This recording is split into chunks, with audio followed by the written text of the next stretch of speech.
dessin, c'est aussi emblématique. Et c'est certainement pas un outil de communication pour nous, au sens de la propagande.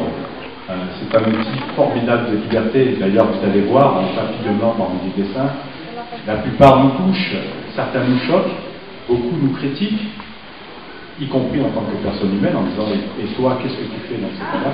Quelle serait ta situation personnelle confrontée à ce problème-là » C'est pas de la théorie, c'est malheureusement de la réalité. Et donc, à ce titre-là, pour nous, c'est tout à fait naturel d'être là, d'apporter notre soutien, pas uniquement moral, mais aussi financier, parce que vous êtes aussi des militants de la liberté.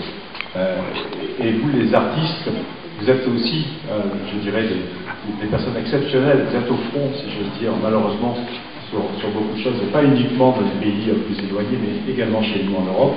Donc c'est un combat permanent pour défendre cette liberté si chèrement acquise, et qui passe par le crayon, et qui passe par la musique, et qui passe par la culture. Donc voilà, donc ce que tu disais pour les enfants, c'est évidemment quasiment magique, parce qu'on se rend compte que les enfants sont perméables à des messages de paix, de bonheur, de solidarité, et que les messages de haine sont souvent du vernis de leur passage, qui tombent très vite, qui tombent d'autant plus vite par rapport à un dessin, ou une œuvre d'art, ou de la musique, ou de la culture.